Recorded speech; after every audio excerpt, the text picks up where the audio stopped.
तो यहाँ पे Hg और इस पे काम करूँ एक नेगेटिव चार्ज कर देता हूँ, क्योंकि Hg more common oxidation state जो दिखाता है वो है +2। Hg will show more common oxidation state as +2। तो यहाँ पे हो गया Hgi3 और इस पे एक नेगेटिव चार्ज लगा हुआ है। Okay, now as you know that Hg का इलेक्ट्रॉनिक कॉन्फ़िगरेशन क्या होगा, तो Hg काय में आता है, जिंक है, जिंक के नीचे आता है कैडमियम और कैडमियम के नीचे आता है मरकरी, और जिंक का इलेक्ट्रॉनिक कॉन्फ़िगरेशन आप जानते हो इट इज 4s2 3d10। यदि जिंक 4s2 3d10 है तो कैडमियम क्या हो जाएगा, कैडमियम हो जाएगा 5s2 4d10 और Hg हो जाएगा 6s2 5d10। तो मैं यहां पे Hg के लिए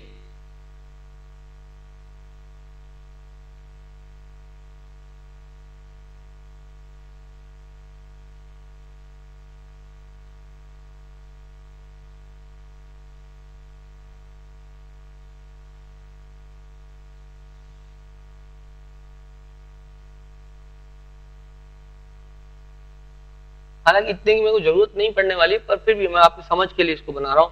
ये हो गया मेरे पास 5d10,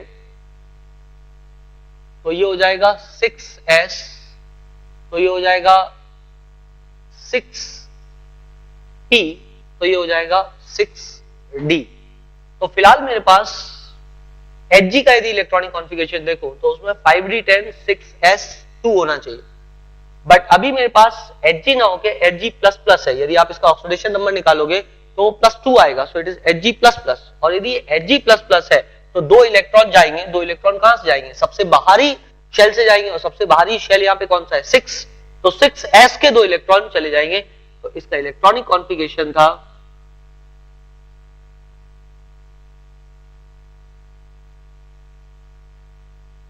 इसका इलेक्ट्रॉनिक कॉन्फ़िगरेशन जो था वो था 5d10 6s2। तो अब यहाँ पे क्या हो जाएगा 5d10 6s0, क्योंकि दो तो चले गए। Hg का इलेक्ट्रॉनिक कॉन्फ़िगरेशन था 5d10 6s2, तो Hg++ का हो जाएगा 5d10 6s0।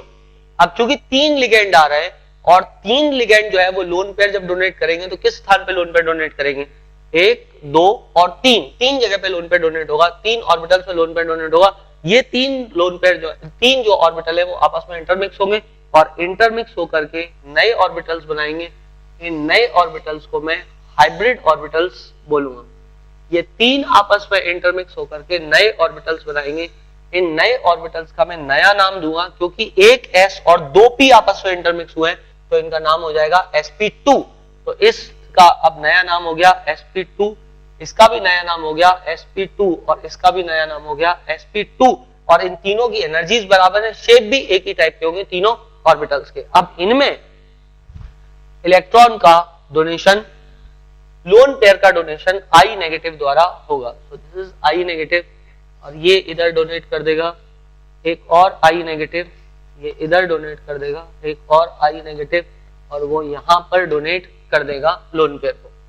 Again now if you can see this, मतलब यहां पर यदि आप देखें तो हाइब्रिडाइजेशन जो है वो है sp2, और यदि आप देखो तो आउटर मोस्ट शेल में कोई लोन पेयर नहीं है, इसका मतलब 3 सिग्मा बॉन्ड बन रहे हैं। लोन पेयर क्या करते हैं, लोन पेयर लिगेंड क्या करता है, लिगेंड लोन पेयर देता है and through that it forms a coordinate bond, and when the coordinate bond is the first bond it is always a sigma bond।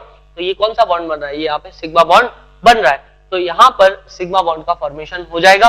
क्योंकि कोई lone pair outermost shell में नहीं है, इसलिए 3 sigma bond अपने आप को मैक्सिमम बॉन्ड एंगल पे अरेंज करेंगे, और मैक्सिमम एंगल 3 लाइंस के बीच में जो हो सकता है वो 120 डिग्री है, इसलिए ये 120 डिग्री पे अरेंज हो जाएगा। प्लेनर स्ट्रक्चर होगा, ट्राइगोनल प्लेनर स्ट्रक्चर हो जाएगा। तो at centre Hg will be present, I negative will donate the electron like this,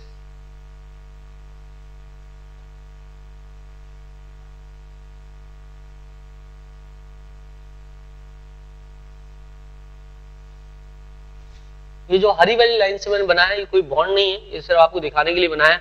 के उनके बीच में एक स्ट्रक्चर आपको दिखना शुरू हो जाए। अदरवाइज बॉन्ड तो सिर्फ वही है, वो जो सिग्मा बॉन्ड बनाए हुए हैं जो कि येलो कलर की लाइन से बनाया हुआ है, coordinate bond. Okay, so it is planar structure and it is trigonal. So it is trigonal planar structure, hybridisation is sp2। सो hybridisation sp2 shape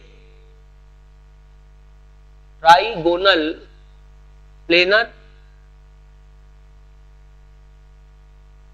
and last magnetic moment will be again zero because there is no unpaired electron which is present and it is diamagnetic,